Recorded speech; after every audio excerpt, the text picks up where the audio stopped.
Robert Edward Kennan killed himself in the fall of 1999. I wasn't there, but it's where my story begins. It begins with Rob, 17 years old, sitting in a burning car in the middle of a crowded parking lot one Monday night in October. He burned for nearly 4 hours before the police let the firemen near enough to put out the flames and pull out his body. I didn't know him. Not really. We lived in a small town. I knew him by sight, knew his name, but I doubted we'd ever exchanged more than a few perfunctory words. It makes me feel funny talking about him, like I'm not justified in doing so. But if I'm going to tell you about the Spire, it's unavoidable.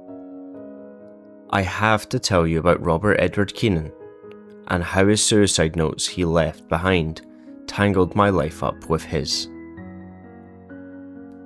Back then, we both lived in a sleepy town in New England, a little over an hour northwest of Boston, just across the New Hampshire border. It's the sort of place that's nice to live, if you're the sort of person that doesn't like doing very much. There's really only 3 reasons anyone ever steps foot in my hometown. The first is that they're on their way to Nashua, the shopping mecca of the Northeast. The second would be the ice cream. We have a dairy farm where they sell the world's best ice cream. All of it made right there on the premises. And the third is because they bought one of those haunted New England books. Usually you can find our town listed in those books twice. The first entry will likely be the story of how our high school, which is one of the 10 oldest in the country, came to have the Silver Spectre as its mascot. I always loved the Spectre. It reflected how steeped in folklore rural New England once was, and as mascots go, it's much more interesting than the fighting, fill in the cat species here everyone else seems saddled with. Way back in the 1890s, there was a terrible blizzard, a proper nor'easter. It dumped several feet of snow across the whole region. There were many casualties, mostly the very young and the very old, stuck in their homes without heat. One of the exceptions, who was neither very young nor very old, was Jennifer Wilkins. She was a teacher, trapped in the school when the blizzard hit. What little food there was in the schoolhouse couldn't have lasted more than 2 days. And folks say by the 5th, she had resorted to boiling her boots to soften up the leather for eating. It was 2 weeks before anyone was able to reach her. They found her, body thin as a matchstick, wrapped up in a grey wool blanket. If only they had paste in those days. She may have made it. That old schoolhouse is now our town rec centre. Supposedly, old Jenny still haunts its halls, wrapped in that grey wool blanket. Her hollow, emaciated visage searching in vain for something to eat. Once, when I was 8 or 9 years old, long before I knew the origins of the Silver Spectre, I went up into the rec centre's attic alone. It was August, and I had snuck away from the rest of the summer reading programme, and my own interminable boredom. The dusty attic was filled with broken furniture and plastic bins containing the crafting supplies for all of the daycare programs. It would have been entirely forgettable, if not for the drafts. The summer had been hot and humid, but in the rec centre's attic, if you stepped in the wrong spot, it got so cold that you can practically see your breath. I told my mom about it, and she was the one that told me about Jenny. I never went back up there alone. The second story you typically find in those books is about the Blood Cemetery. Its real name is the Pine Hill Cemetery, but nobody calls it that. They call it the Blood Cemetery because it's supposedly haunted by Abel Blood and his family. According to legend, Abel Blood lived in the centre of what is now the cemetery back when it was farmland. He returned from the fields early one day to find his wife in bed with another man. A tall, dark-haired stranger. Abel was stunned. How could Mrs. Blood, a good Christian woman, do such a thing? Obviously, this scoundrel was forcing himself on his wife. Abel retrieved his pitchfork and charged back into the house, his mind full of vengeance. But as he drew near, he heard his wife, mid-coitus, proclaim her love for the black-haired stranger, and with a note of satisfaction to her call that Abel had never heard before. Mr. Blood saw red. He burst into the room, pitchfork held aloft, and ran them through, over and over. He plunged the fork into their tangled bodies before finally leaving them pinned, one on top of the other, to the bed beneath them. Looking at the bloody mess he'd made, Abel found his rage had not diminished. This seemed curious to Abel, but it dawned on him why when he spied a picture of his family on the mantel. His children didn't look anything like him, nor like their mother. They were all exceptionally tall, with full heads of somewhat greasy black hair. Abel waited, standing in the puddle of blood that had only moments ago been coursing through Mrs. Blood and her lover, and stewed in his ever-deepening anger. He was a cuckold. He had no heir.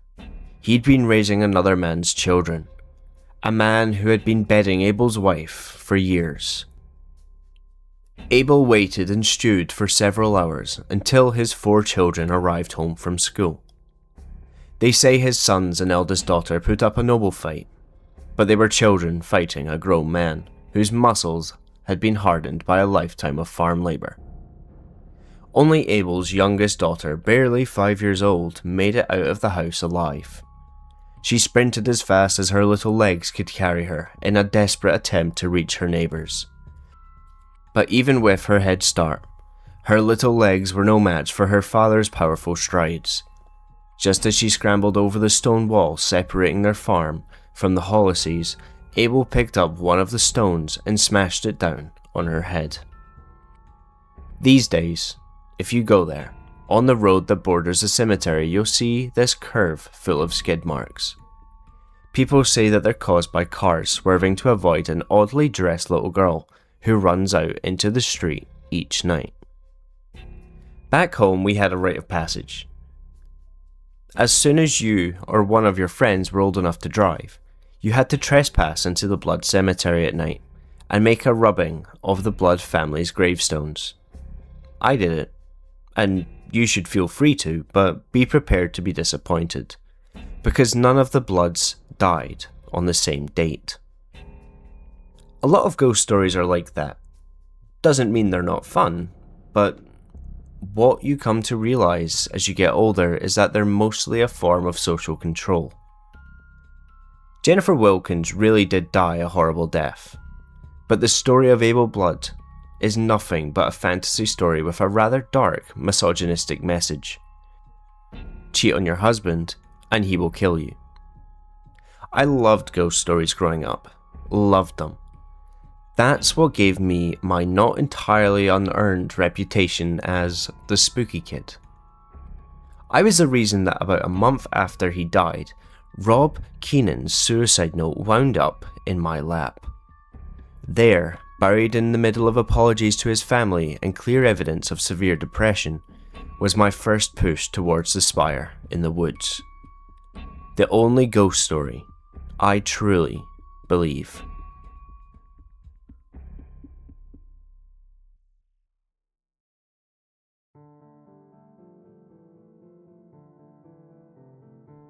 In 1999, I was a sophomore in high school. Rob was a senior. He wasn't what you'd call real popular. Part of it was that he wasn't born in my hometown, but moved there in the 7th grade, right when kids are at their cruelest. The first I ever heard of him was a year later. There was a rumour floating around that he and a mentally handicapped girl were found naked in the woods together. The implication being that he tricked her into having sex with him. A couple of years later, I heard another, that his parents were forced to move because Rob had been molested by their old priest down in Amherst. To the best of my knowledge, these stories are entirely untrue. And I'm deeply ashamed to admit that when I was in the 6th grade, I did gleefully repeat the first. I found it funny at the time. The second I also repeated, just not as much. I whispered it to my friends, adopting a sage tone and offering it as an explanation for why the first rumour was probably true.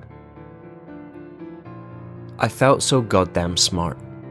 I had the inside scoop, something interesting to say, and everyone wanted to listen to me. I wish I'd kept my mouth shut. I wasn't smart. I was just kicking a kid while he was down, spreading the lies that may have contributed to him killing himself. The rumours followed Rob everywhere. He was a quiet kid, by all accounts very bright and kind, and I want to be clear here, he did have people who cared about him. Friends. Not many, and maybe they weren't too popular either, but they were there, and they were nice guys. One of them was my ride to school, Nathan Fletcher. Fletch and I lived in the same neighbourhood. We were never all that close, but we got along well enough. He was a lovable goofball, always saying the wrong thing at the wrong time, but it never got him down. He had this grin that stretched from ear to ear, and he always managed to get me excited about his latest musical discovery, or restoration project. Fletch used to buy old cars, fix them up, and resell them. While it helped pad his savings for college, it also meant he was stuck driving whatever hunk of junk he hadn't managed to fix up enough to sell. That year, Fletch was driving a 1984 Honda Civic. I still hate that car. I found out something was wrong on Tuesday morning, when Fletch's rust bucket didn't show up in my driveway like it usually did. Instead, his dad, an Air Force officer nowhere near as affable as his son, was waiting for me. I liked Mr. Fletcher fine. He was a good, if not particularly affectionate father to his boys and a respectful neighbour, but his presence in my driveway was odd, especially since I could see that Fletch wasn't in the car. Sir, is everything okay with Nate? Yeah, he's fine. We're just giving him the day off from school. Come on, grab your bags. I'll explain on the way. Mr. Fletcher had turned around and started backing towards his car before he'd even finished speaking. I grabbed my backpack and hustled after him. Did you know the Kennan boy? He asked as we pulled out of my driveway. Not really. I mean, I know who he is. One of Nate's friends. Mr. Fletcher nodded, never taking his eyes off the road. He killed himself last night. He had said it as evenly, as if he had been announcing that we needed to stop for gas. He what? My brain couldn't even process what I was hearing. I'd seen Rob Kennan in the hallway yesterday. How could he be dead? Mr. Fletcher proceeded to lay out the cold, dry facts. Rob had hand-delivered a letter to the house around 7 PM. Fletch wasn't home when Rob dropped it off, so he hadn't opened it until later that night, at 9:45 or so.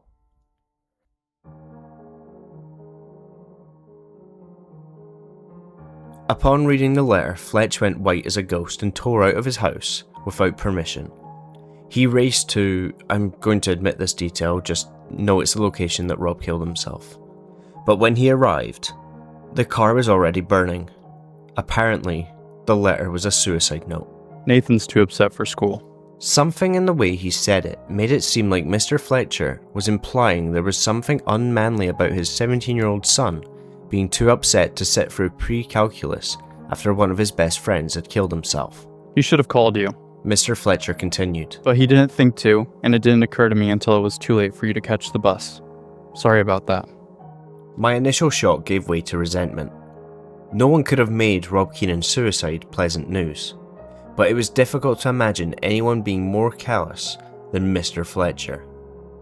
No wonder why Fletch complained about his father so much. Don't worry about it, I mumbled. We rode the rest of the way in silence. I got to school and found it changed. Compared to the day before, it was an alien landscape. It reminded me of the Tartaros in Greek mythology. A bunch of people milling about, a vacant and lost look in their eyes, unsure of what to do, what to say to one another. Friends clustered silently in small groups.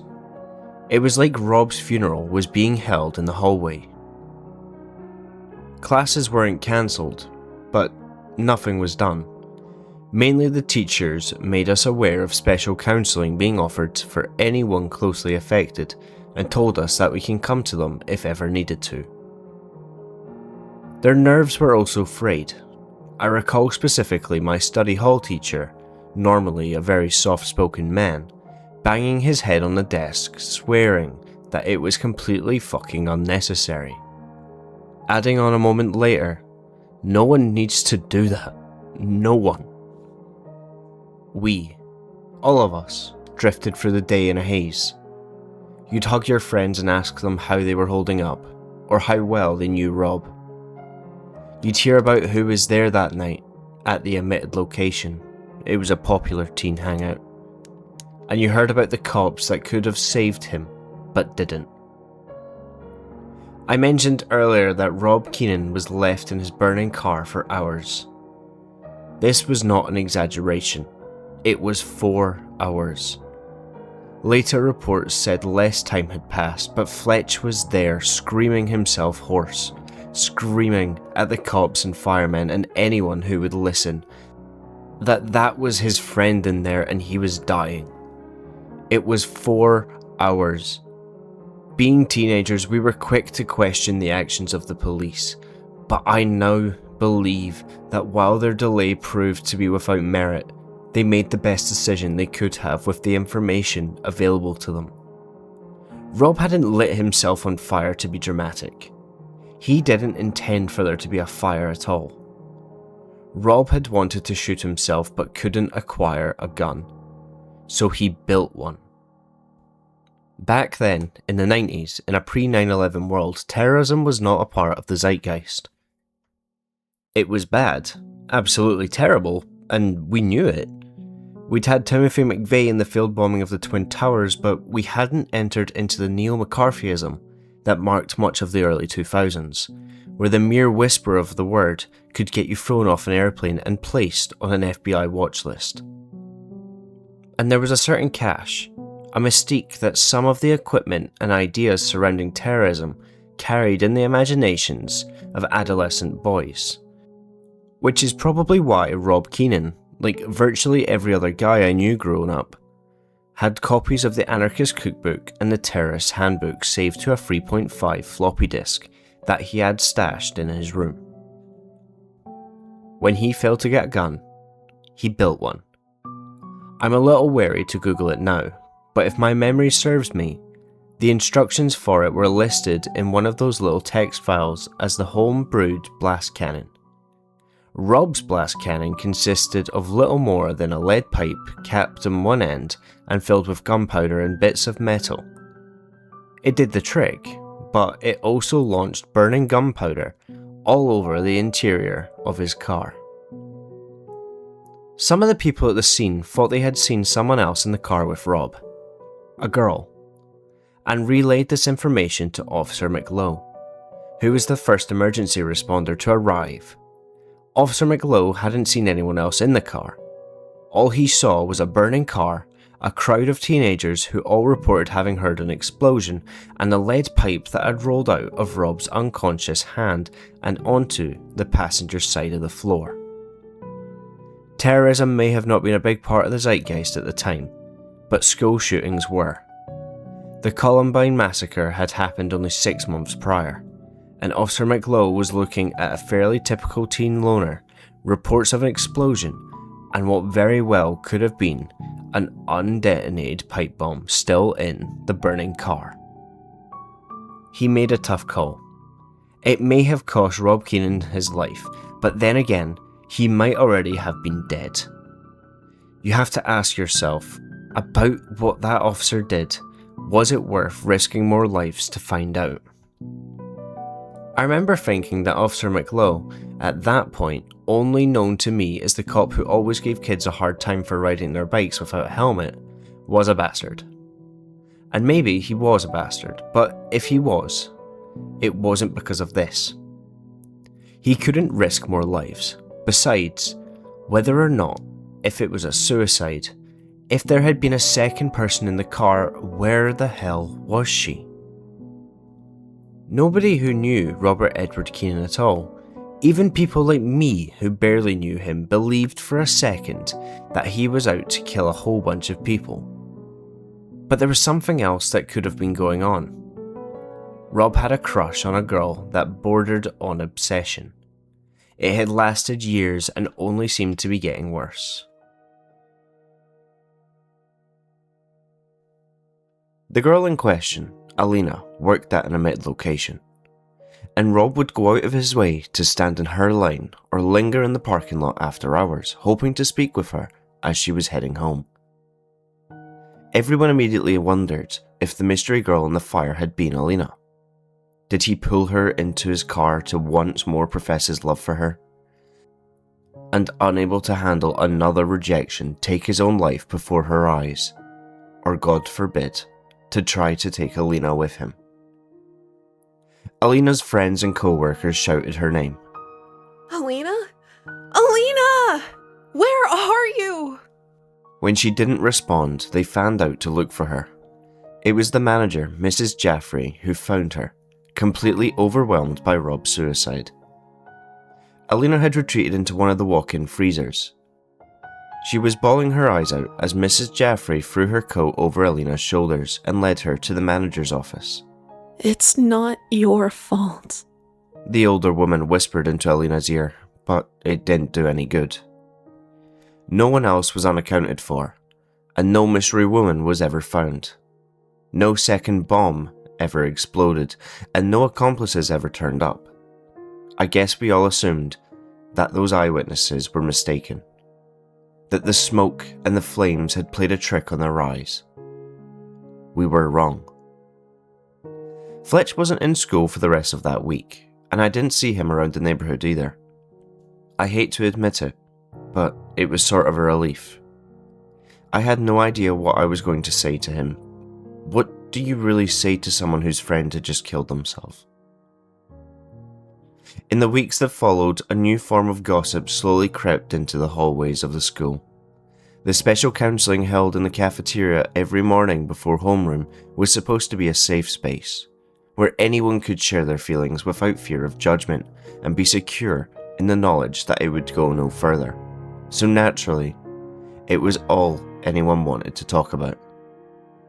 There was a strong backlash against the kids that the other students didn't feel deserved to be there.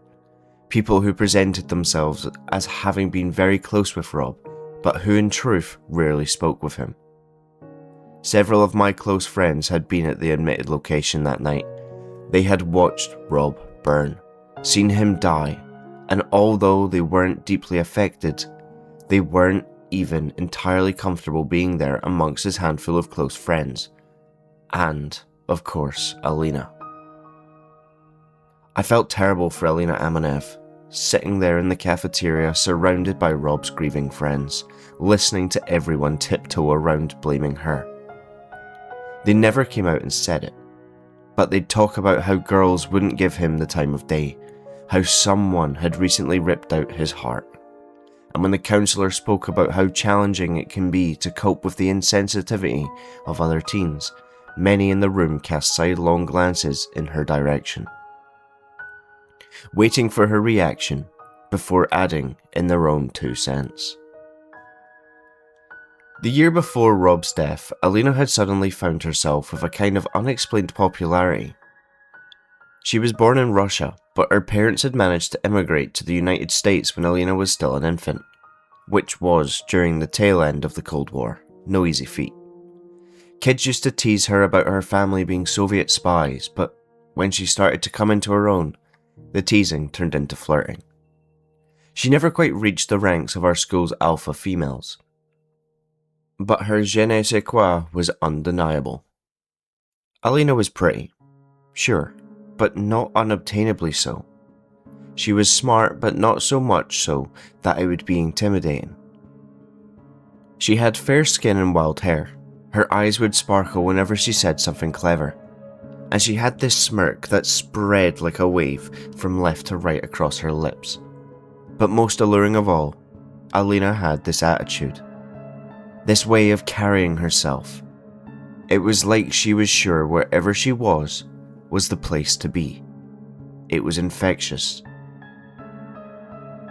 In short, Alina Amanev was exactly the kind of girl that an unpopular guy could fool himself into thinking he had a chance with. God knows, I did when I found myself suddenly talking to her in late November of 1999. Alina had grown quieter in the weeks that followed Rob's death. Even as the rest of the school began to show signs of moving on, she continued to retreat. She quit her job, and though I don't remember when the season started and stopped, either quit or never signed up for cross-country that year. She just sort of shut herself off from the world and everyone in it, which was why I was so surprised to see her at Drew DeLuca's birthday party. She looked nervous. This used to be her element, and no one at Drew's that night was inclined to blame her for Rob's death. This was not his circle of friends. This was hers. But whenever she approached someone or tried to join in a conversation, she looked like a gazelle approaching a watering hole it wasn't sure was safe. And once she was in the conversation, she mainly shifted weight from foot to foot, or fidgeted with some part of her outfit, never really engaging anyone unless they addressed her directly.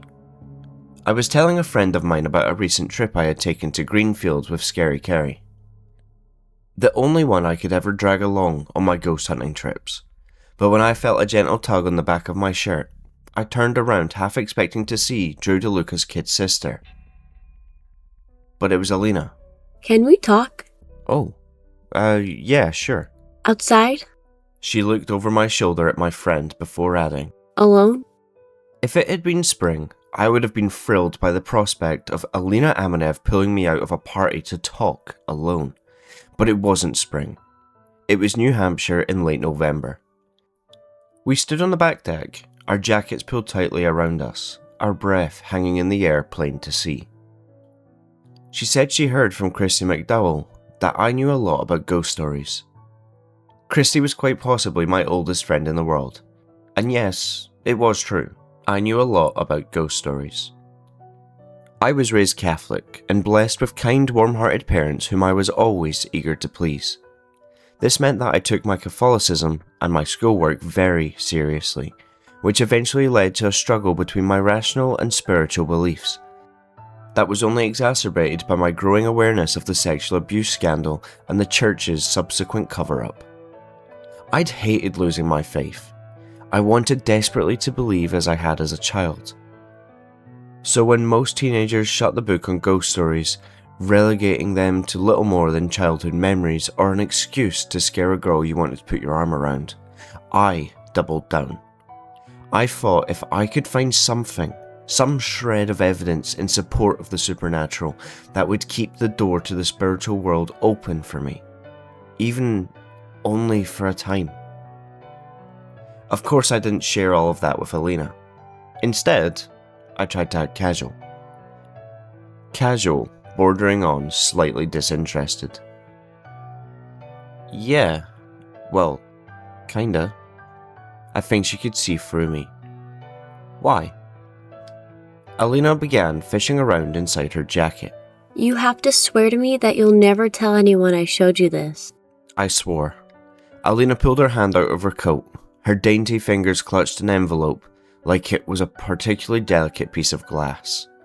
She handed me Rob's suicide note. Opening the envelope and unfolding the pages felt like a profound invasion of privacy. But who could resist reading it when it was handed to you? What were Rob Keenan's last words to the girl he'd been obsessed with for years? The girl many of his peers believed was the reason he killed himself.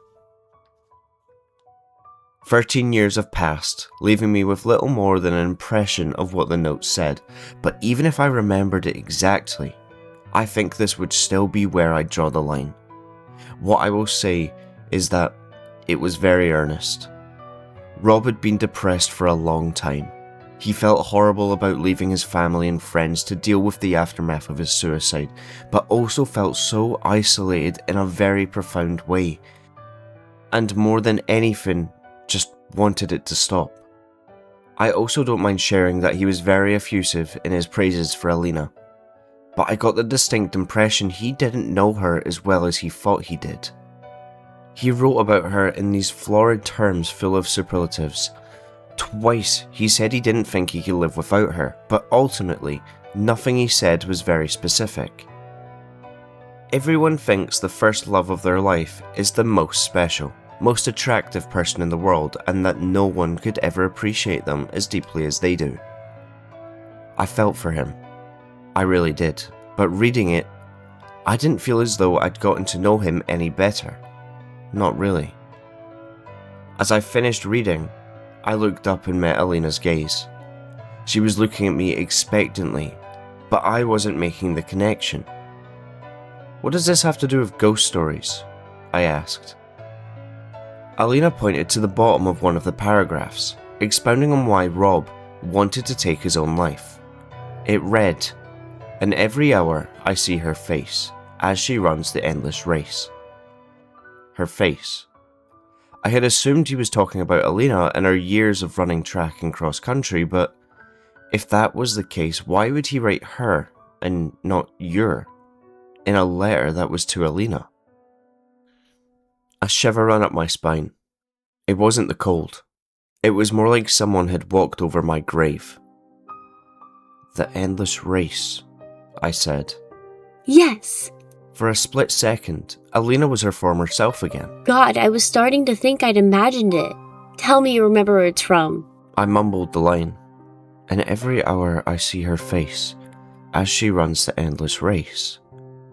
I was positive it was a ghost story, but I'd read literally hundreds, if not thousands of them, and they had a tendency to bleed together.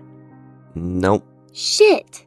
Alina banged her fist hard against the railing of the deck. But it's a ghost story, right? Yeah, I know it, I just can't. I trailed off, racking my brain. Alina started drifting back towards Drew's house. If you think of it. I cut her off. Absolutely.